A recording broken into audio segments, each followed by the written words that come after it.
Konnichiwa, my bastards, wenches, and brothers and sisters. This is your King Baby Duck here, and this week we are going to be trying something a little bit different. Now, usually I like to, do a little bit of a written review, but recently I bought a Mac and Final Cut Studio, so I figured I'd, try using it for once. So this week we're going to be doing a video review of an Australian animated film called Mary and Max.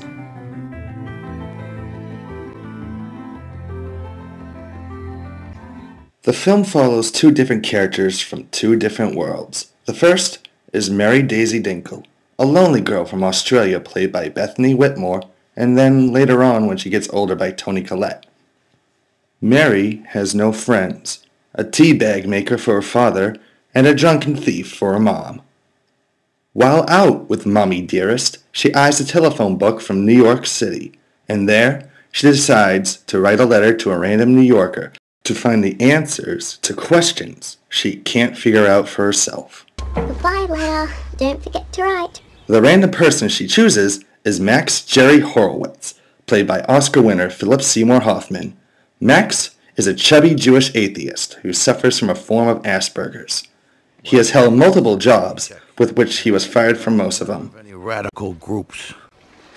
I told them I was a member of the New York Science Fiction Fan Club. They said this didn't count, but dismissed me anyway. Fortunately, I did not remember to tell them I was once a communist. When he receives Mary's letter, he suffers a massive panic attack, and after a few chocolate hot dogs, he finds the courage to answer the letter. From there, the two of them share a bonding friendship unlike any other, writing back and forth for over 20 years. Now, the film was written and directed by Adam Elliott, who I bet a couple of you might remember for his Oscar-winning short, Harvey Crumpet. If you haven't seen that movie, I highly recommend Netflixing it. Now, there are some elements from that short film in Mary and Max, such as the movie's color scheme, which is somewhat of an homage to Spielberg's Schindler's List, its usage of silly newspaper headlines, and the random facts that it spews just for the hell of it. Did you know that turtles can breathe through their anuses? Now, one big similarity to the two films is that they both use a narrator to tell the majority of the story. Giving voice to the narrator in the film is Barry Humphries, who most Americans would know better as the Great Dame Edna. However, while hearing Humphries tell the tale of the two characters' friendship is nice, it sometimes takes away from the experience of getting to know these two people. Plus, unlike the cartoons Hayate the Combat Butler and Sergeant Frog, the narrator isn't just another character. All he does here is tell the story, and sadly the way Humphries tells it lacks the personality that he's usually good at showcasing. The voice acting from Whitmore, Hoffman, and Collette is top-notch, with Hoffman sounding unrecognizable in this role. We also have Eric Bana as Mary's love interest, Damien Papadopoulos, who turns out to be just a little bit more different than the average guy. Now, I won't spoil it, but it is kind of funny. Now, the overall look of the film is well done, but there were moments where I would easily get distracted by the color of the film. Although I appreciate its outer shell, there were times where I had to wait for my eyes to adjust to the tints and colors in order to fully appreciate what I was watching. For me personally, that kind of took away from what I was watching in Mary and Max. However, the animation is wonderful, and there are times where it sort of looked like Nick Park's earlier works. Now, for those of you who don't know who Nick Park is, he's the guy who created Wallace and Gromit. And for the most part, it kind of looks like some of the old Aardman films like Angry Kid and Watts Pig. The story itself is what interests me most, and thankfully it's told with a throng of traits. That's right, a throng of traits. I'm using big words here. We sympathize with the characters in the film, and at times we can relate to the troubles they face. One huge plus to the film is the portrayal of Max's Asperger's.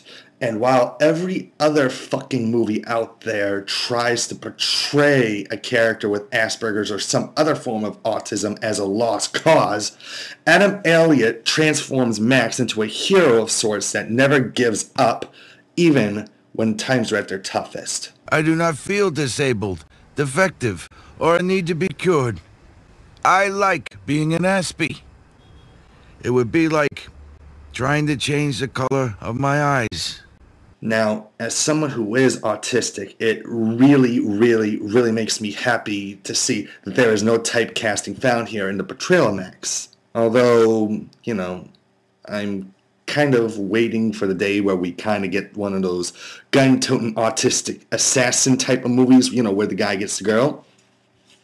Come on, baby, you want to see it. What's really nice about this story is it's funny when it wants to be, and serious when it needs to be. The mixture of both moods makes it hard to decide if Mary and Max is a comedic tragedy or a tragic comedy. You know, perhaps that's for the audience to decide. One other thing to note is that despite its looks, this is not a kid's movie.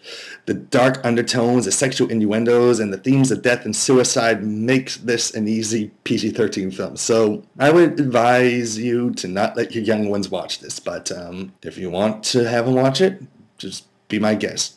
Just don't say I didn't warn you. So, after carefully thinking about it, I have to give Mary and Max an easy 4 out of 5 stars. The storyline is well thought out, and the animation and voice acting is superb. However, its flaws fall on the subpar narration, the color presentation, and lack of experiencing the chance to get to know the characters. You can find Mary and Max in stores now on Blu-ray and DVD, and I definitely say rent it first before you consider buying it, because I'm not sure if the story is for everyone. Those are my notes, because I have a hard time remembering shit. So, that's all for this week. Don't forget to check out our website at bostonbastardbrigade.com for recent news and reviews and past and current podcast episodes. And also don't forget our friends, the ElectricSistaHood at ElectricSistaHood.com, or their short email address at esh.mobi, and our new buddies at Geek Aggro. So, until then, this is King Baby Duck saying, sayonara, bitches.